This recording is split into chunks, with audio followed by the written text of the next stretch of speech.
రోగి కోరింది అదే, వైద్యుడు ఇచ్చింది అదే అని ఒక సామెత ఉంది. అచ్చంగా తెలంగాణ రాష్ట్ర ప్రభుత్వం వ్యవహరిస్తున్న తీరు అట్లాగే ఉన్నది. 42% బీసీ రిజర్వేషన్ ఇస్తామని ఊదరగొట్టి కామారెడ్డి డిక్లరేషన్ నుంచి మొదలుకొని అనేక నాటకాలకు తెరదీసిన ఈ ప్రభుత్వం ఇవాళ చివరి అంకానికి చేరుకున్న దశలో హైకోర్టులో ఏదైతే తాము ఆశించినామో అదే జరిగింది. అందుకనే బీసీ రిజర్వేషన్ అమలు అనేది కల్లా కేల్కతం దుకాణం బంద్ అనే పరిస్థితి తయారైంది.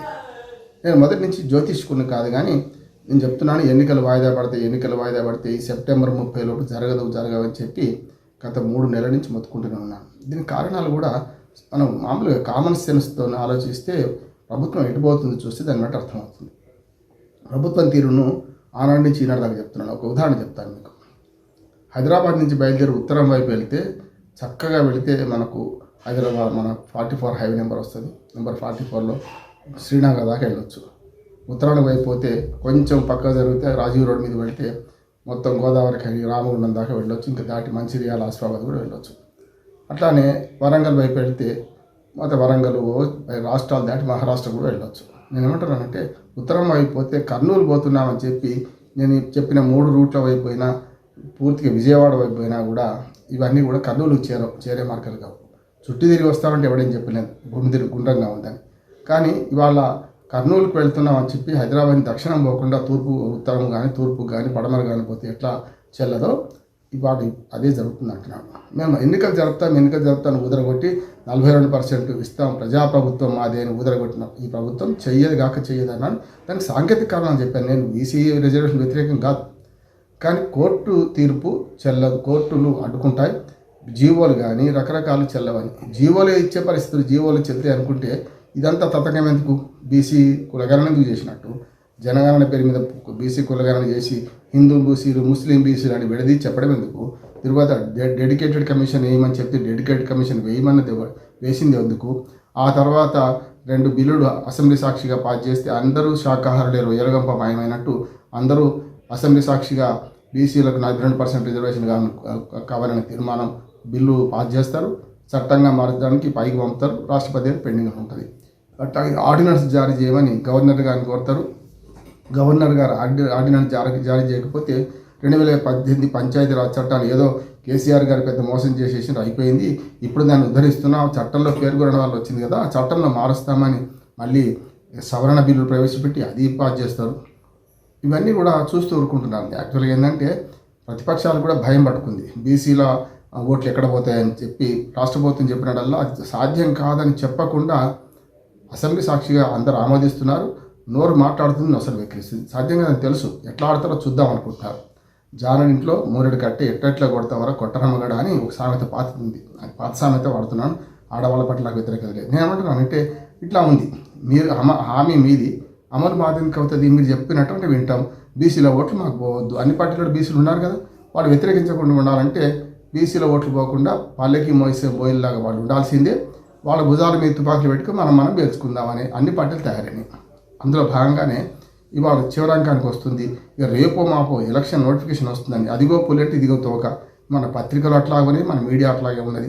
సాధ్యాసాధ్యాలు చర్చించకుండా, ప్రజలకు విజ్ఞానం అందించకుండా ప్రభుత్వం ఏది చేస్తే ఆ నాటకాన్ని ప్రదర్శిస్తూ అనుకూల పత్రికలు కొన్ని, వ్యతిరేక పత్రికలు కొన్ని, ఇటుపక్క వాళ్ళు అటుపక్క వీళ్ళు రాసుకుంటూ బీసీల భుజాల మీద తుపాకులు వెలిచి వాళ్ళ రాజకీయాన్ని ప్రమోట్ చేసిన మనం అంటున్నాను. కావు అని చెప్తే నాలాంటి వాడు నిష్ఠురం అవుతున్నాడు. నేను ఉద్దేశం అంటే అంత్యనిష్ఠుడు కంటే ఆది నిష్ఠురం మేలు అంటున్నాను. అంత్యనిష్ఠురం ఇప్పుడు చూడండి, ఇల్లకానే పండుగ అన్నట్టు కవిత గారు పెద్ద ఎత్తున మిఠాయి తినిపిస్తారు, రంగులు చల్లుకుంటారు, మేము బీసీలకు అనుకూలమని. అలా పార్టీ ఏమో కాదంటుంది, ఆమెమో మొన్నటిదాకా పార్టీలో ఉండి ఆమె పండుగ చేసుకుంది. చాలా అనుభవజ్ఞుడైన బీసీ కృష్ణయ్య గారు కూడా బీసీ కుల సంఘం నేత, చాలా అనుభవజ్ఞుడైన ఇన్ని రోజులు నిజంగా పోరాటం చేసిన కృష్ణయ్య గారు కూడా కుడుమంటే పండుగ అని, అయిపోయింది రిజర్వేషన్ అయిపోయింది పండుగ చేసుకోండి అని ఏం మాటలు ఇవన్నీ కూడా సాధ్యం కదని తెలుసు. అంటే ఆయన బీజేపీలో ఉంటారు, ఇప్పుడు కాంగ్రెస్ పార్టీ చేసిందని నేను హర్షిస్తూ పెద్ద ఎత్తున సంబరాలు చేసుకోండి, చాలా మంచిది. రెడ్డి అయి కూడా రేవంత్ రెడ్డి అంటే ఎందుకు ఈ భాగాలు ఉత్తున్నారు, ఎందుకు ఇది చేస్తున్నారు? సాధ్యం కాదని చెప్తుంటే అని నేను అంటున్నాను. జరిగింది. రెండోది కూడా చెప్తున్నాను, ఇవాళ ఏం జరగబోతుందో నిన్న నేను చెప్పాను. రేపు నోటిఫికేషన్ వస్తుందన్నారు. శని ఆదివారాలు చూసుకొని వ్యూహాత్మకంగా ఇప్పుడు బీసీ రిజర్వేషన్ల మీద రాష్ట్ర ప్రభుత్వం చర్యలు తీసుకుంటుంది. ఇక కోర్టుకు వేడు పోయేవాళ్ళు శనివారం ఆదివారం ఆగిపోతే పొంది అన్నాడు. ఏమైంది? రిజర్వేషన్లు ప్రకటన వెళ్ళిన గంటల్లోనే మరి బీసీ రిజర్వేషన్ల ప్రకటన తర్వాత వెంటనే కోర్టుకు వెళ్ళారు. లంచ్ మోషన్ పిటిషన్ చేశారు. చివరికి సాయంత్రం 5 గంటల విచారణ జరిపింది. హైకోర్టు నేను గత నెల రోజుల నుంచి 2 నెలలు చెప్తున్న ప్రశ్నని ప్రశ్నించింది. అయ్యా, మీరు బిల్లులు పెండింగ్లో ఉన్నప్పుడు ఎట్లా నోటిఫికేషన్ ఇష్యూ చేస్తారు అనేది. అది నిజమే కదా. రాష్ట్రపతి దగ్గర బిల్లు పెండింగ్లు ఉన్నాయి. అది రెండు మన ఉద్యోగాలు, దాంతోపాటు పంచాయతీరాజ్ రిజర్వేషన్లు, మున్సిపాలిటీ రిజర్వేషన్లు ఎట్లా సాధ్యమవుతుంది అని అడిగింది. దాంతోపాటు నోటిఫికేషన్ ఇష్యూ చేస్తారా, షెడ్యూల్ ప్రకటిస్తారా, షెడ్యూల్ ప్రకటిస్తే ఇక్కడ బిల్లు పెండింగ్లో, ఇక్కడ పిటిషన్ పెండింగ్లో ఉంది కదా, ఎట్లా చేస్తారన్నారు. రెడ్డి సంఘం జాగృతి నాయకుడు మాధవరెడ్డి పిటిషన్ మొదలు వేశారు. తొందరపడి ఒక కోయిల ముందే కూర్చుందని ఆ పిటిషన్ డిస్మిస్ చేశారు హైకోర్టు వారు. తర్వాత ఇప్పుడు త్రిబుల్ బెంచ్ 3 బెంచ్లతో ప్రత్యేకమైన బెంచ్ ఏర్పాటు చేసి ఇవాళ సాయంత్రం దాకా చర్చలు జరిగి మనకు వాదోపవాదాలు విన్న తర్వాత చివరికి నేను ఎప్పటి నుంచో చెప్తున్న విషయాన్ని హైకోర్టు స్పష్టంగా ధృవీకరించింది. మీరు మనకు గవర్నర్ దగ్గర అట్లాగే రాష్ట్రపతి దగ్గర బిల్లులు పెండింగ్లో ఉండగా ఎట్లా నోటిఫికేషన్ ఇష్యూ చేస్తారు? నోటిఫికేషన్ ఆపుతానంటే ఎన్నికలు 10 రోజులు వాయిదా వేసుకుంటా అంటే మేము వింటాం. లేదంటారు దాని నిర్ణయం చెప్పండి అంటే వీళ్ళందరికీ తెలుసు, అందరికీ ప్లానే ఇది. అధికారులకు బుద్ధి లేదా అని నేను అన్నాను. అధికారులు చెప్పాలి కదా ఇటువంటి జరుగుతాయి సార్, మన నోటిఫికేషన్ మన జీవో ఇష్యూ చేసిన చెల్లదు కాక చెల్లదని అధికారులు చెప్పాల్సిన బాధ్యత పౌరుడిగా నేను చెప్పిన అధికారులు చెప్పరు. చెప్పకుండా ఏమైనా కానీ చూద్దాం అనుకుంటారు. నిజంగా చెప్పాలంటే జీవో ఇష్యూ చేయడం చట్టవిరుద్ధం అని తెలియదు వాళ్ళకు. 42% రాజ్యాంగబద్ధంగా ఇవ్వడం కుదరదని తెలియదా వాళ్ళకు. అన్నీ తెలిసి ఈ పని చేసి మేము బీసీల ప్రేమికులం, బీసీల మద్దతుదారులను అనిపించుకోవడానికి ప్రభుత్వాలు కానీ ప్రతిపక్షాలు కానీ అదే పనిచేస్తున్నాయి. బీజేపీతో సహా ముస్లిము బీసీలు, హిందూ బీసీలు అని కులగణంలో ఉన్నది కానీ బిల్లులో లేదని సంగతి తెలిసి మరి అబద్ధాలు ఆడుతున్నారు. అంటే అర్ధసత్యాలు అసత్యాలు చెప్తూ తమకు అనుకూలమైన దాన్ని ప్రజలకు ప్రచారం చేసుకుంటున్నారు. ప్రజలకు నిజాలు తెలపాల్సిన మీడియానేమో వీళ్ళ వాదన వాళ్ళ వాదన 2 వేస్తారు. మధ్యన వీళ్ళతో కొన్ని ఊహాలను రాస్తారు. కొన్ని పత్రికల్లో అయితే నోటిఫికేషన్ వచ్చేస్తుంది సాయంత్రం అన్నారు, రాదు కాక రాదన్నాను. ఎందుకంటే రిజర్వేషన్ ప్రకటించిన తర్వాత వారం రోజులు టైం ఇవ్వాలి. ఈ రిజర్వేషన్ కరెక్టా కాదా అభ్యంతరాలు ఉంటే తెలుసండి. ఒక దగ్గర ఎస్సీ రిజర్వేషన్ అవుతుంది, అక్కడ ఎస్సీ జనాభా తక్కువ ఉందనుకోండి, పొరపాటు జరుగుతుంది, అది వేదవాక్యేనా కాదు కదా. అందుకని ఇవన్నీ చూస్తే నాకు అర్థమవుతుంది ఏంటంటే ఏదైతే రోగి కోరింది అదే, వైద్యులు ఇచ్చింది అదే. చివరికి ప్రభుత్వ నిర్ణయం ఎల్లుండి చెప్తామనేమో ప్రభుత్వం ప్లీడర్ అన్నాడు. తర్వాత ఎల్లుండి ఏంది ఎన్నికల వాయిదాకు పోతారా లేదా చెప్పండి అని మెడ మీద కత్తే ఉన్నది.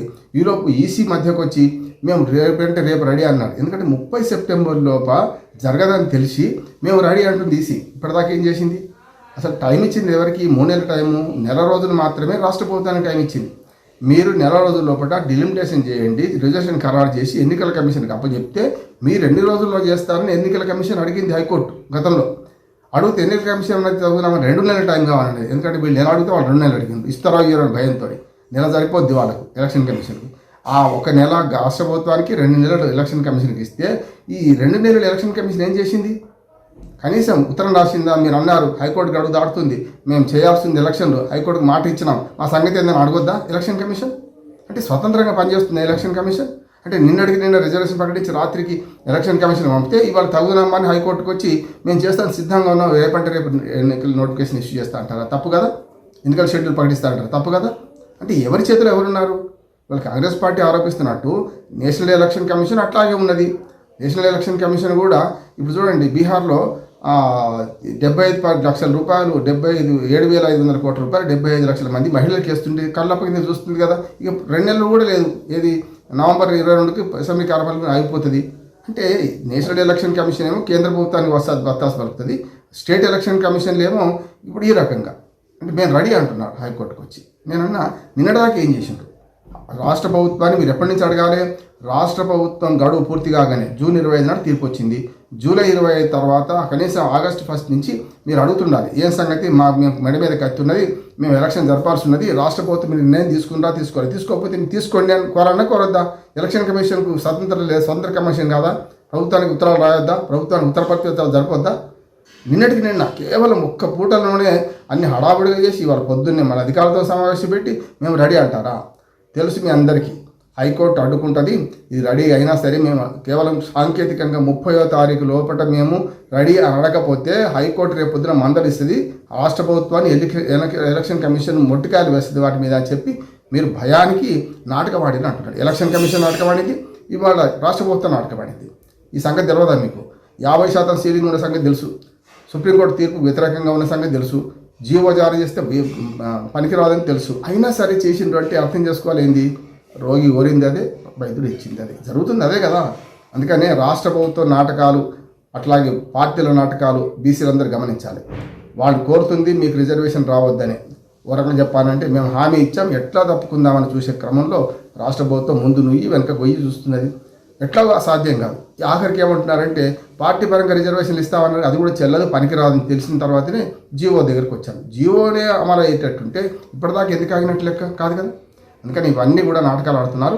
ఇప్పుడు ఎల్లుండికి రాష్ట్ర ప్రభుత్వం అభిప్రాయం చెప్తుంది. ఎన్నికల వాయిదా వేసుకోక తప్పదు, ఇంకేం చేస్తారు ఎల్లుండికి కదా. 28, 29, 30 రోజుల లోపల జరపాలన్నారు. జరపలేదు కదా, అయిపోయింది కదా. కీలకథం దుకాణం బంద్. 8వ అక్టోబర్కు వాయిదా వేసింది హైకోర్టు. అంటే 8వ అక్టోబర్ దాకా 10 రోజులు టైం ఇచ్చింది కదా. ఈ 10 రోజుల్లో ఎన్నికల వాయిదా జరుగుతుంది. సోమవారం నాడు కోరుతావు చూడండి. ఇప్పటికిప్పుడు చెప్తే ప్లాన్గా చేసిందని మనం ఎట్లా తిడతామని భయానికి ఎల్లుండి చెప్తాం సోమవారం అన్నారు. రేపు ఆదివారం, రేపు సోమవారం చెప్తారు. ఏదైనా సరే బీసీల ఆశల మీద నీళ్లు చల్లుతూ మాట్లాడితే అవి కానీ హామీలు ఇచ్చారు, అమలు కాని పరిస్థితుల్లో ఇట్లాంటి నాటకాలు ఆడుతున్నారు. చూద్దాం ఏం జరుగుతుందో. ఇదైతే మొత్తం మీద ప్లాన్డ్గా రాష్ట్ర ప్రభుత్వం ఆడుతున్న నాటకంలో పాత్రదారు సూత్రవాళ్ళు బీజేపీ, బీఆర్ఎస్, ఇతర ప్రతిపక్ష పార్టీలన్నీ ఇందులో చేరినట్టే షామీలు అంటున్నాను నేను. చూద్దాం. అంటే మొత్తం మీద కుట్రబన్ని పంచాయతీ ఎన్నికలు, మన ఎంపీటీసీ, జడ్పీటీసీ అన్ని ఎన్నికలు అయిపోయినట్టే ఇప్పుడంతలో జరగవు. దీపావళి లోపు ఎన్నిక జరిగితే చెవి పోయించుకుంటాను నేను. ఈ మాట అంటున్నాను. నారాయణ సిబిఐ నారాయణ లాగా అంటున్నా అనుకోవద్దు, కానీ అంతే జరగదు అంటున్నాను కదా. రేపు 8వ తారీఖు లోపల వీళ్ళు చెప్పరు. 8వ తారీఖు నాడు మళ్ళీ విచారిస్తారు, దీన్ని కేసు కొట్టేస్తారు. దీపావళి తర్వాత కూడా ఎన్నికలు జరగవు, ఈ సంవత్సరంలో ఎన్నికలు జరగవు అంటున్నారు. చూద్దాం ఏం జరుగుతుంది.